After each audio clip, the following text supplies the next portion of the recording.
It all begins in a desert, where a lone child stumbles along, gnawing on a human finger, searching for his mother.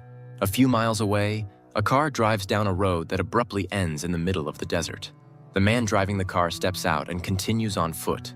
Wyndham is a photographer who came here to capture the solar eclipse. After taking a few photos and noticing that the day is coming to an end, he tries to return to his car, but unexpectedly encounters a boy who seems lost and frightened. Wyndham is ready to help, but the boy doesn't seem to want it. He points in the direction where he lost his parents and walks away. Trying to help the boy find his way home, Wyndham follows him, but the boy rudely refuses his support and leaves. The man is left alone in the darkness, with no way to return to civilization. Wyndham lies down to sleep on the ground, but struggles to do so, reliving the day's events in his mind.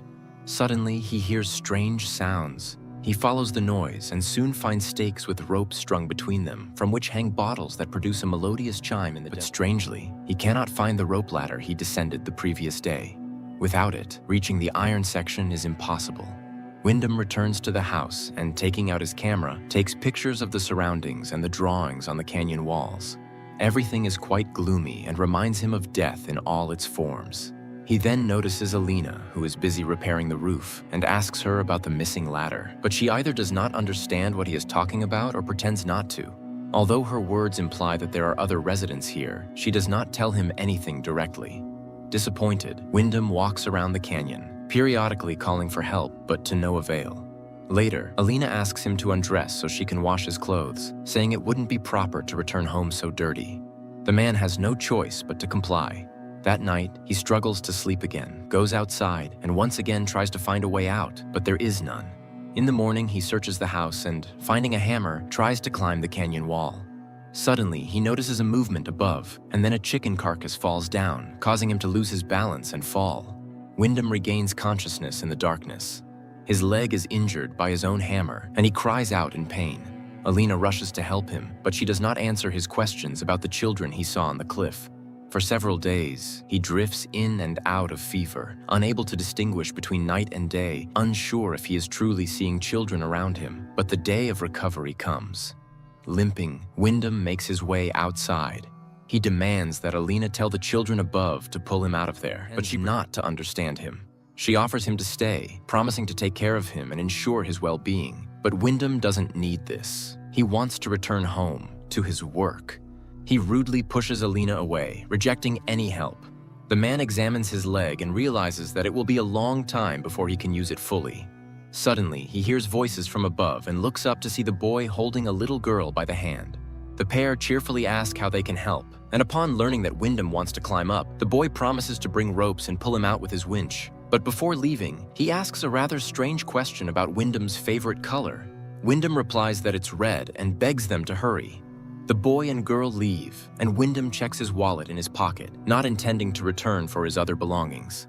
Suddenly, a rope falls from above, and the same boy advises him to tie himself tightly, which Wyndham does. They begin to pull him up, and the man is already anticipating his rescue, but about halfway up, the rope stops. Dangling over the canyon, Wyndham screams, then tries to climb the rope himself, but lacks the strength and ends up hanging helplessly under the merciless sun. He regains consciousness from moisture, but when he looks up, he sees the boy spraying him with a hose, mocking the helpless man. Several other children appear on the cliff, ranging from very young to older teens. They are all dressed in clothes obviously taken from other people and behave inappropriately. Taunting Wyndham, they start swinging the rope, causing him to crash into the canyon walls, instinctively calling out for help from Alina. He sees the woman shouting angrily at the foolish children and loses consciousness after another blow to the wall. That night, he wakes up in bed and immediately tries to get up. Alina doesn't understand where he is headed, but Wyndham is willing to do anything to escape. The woman explains that the children are homeless, gathered in the desert together, surviving as best they can. Neither of them notices that while they talk, the children stand on the cliff, watching the house's windows burn. The next day, Wyndham watches as Alina releases a bird, envying its ability to fly. The woman brings him a spare set of clothes from somewhere, and although he didn't ask for them, he is touched by her care. Time passes. One day, Wyndham plants a small garden at the bottom of the canyon. Occasionally, the children bring them various items, food and drinks, which surprises Wyndham since there are no stores around. He doesn't understand their behavior. First, they feed him, then they mock him, but Alina accepts it all as normal. The man becomes more involved in the household, marveling at Alina's quiet demeanor. One night, he tries to ask her questions, which are interrupted by cries from the yard. Alina advises Wyndham not to go outside when the children behave like that, but he rushes out into the night and sees the boys, dressed in outlandish clothes, gathered around the house. They start taunting him, pushing and beating him, but suddenly disappear into the night. Wyndham demands answers from Alina. Who are these children? Why do they live here? And why does she stay in this horrible place? But the woman remains calm, not admitting that she is a prisoner. That evening, she comes to Wyndham. The man, starved for female attention, eagerly welcomes her. Time passes, and the first sprouts appear in Wyndham's garden. One day, the boy in the cap calls to him from above. He is friendly and promises to bring some soda. Wyndham returns to his plants and unexpectedly finds a wedding ring and car keys buried in the sand.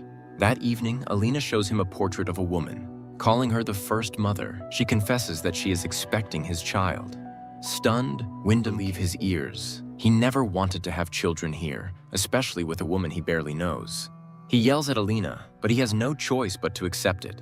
The next morning, he finds his garden destroyed by local birds, but Alina willingly helps him replant, which earns his gratitude. Gradually, life in the house falls into some semblance of order. Alina runs the household, and Wyndham exercises, working on his leg. One day, the boy in the cap visits again. He is very curious and asks Wyndham many questions. Wyndham asks him to help Alina as she is going to have a child and they will need a doctor. The man asks the boy to bring some rope and something heavy to use as a counterweight. He plans to climb out and take them to the city where he can take care of the woman and the boy.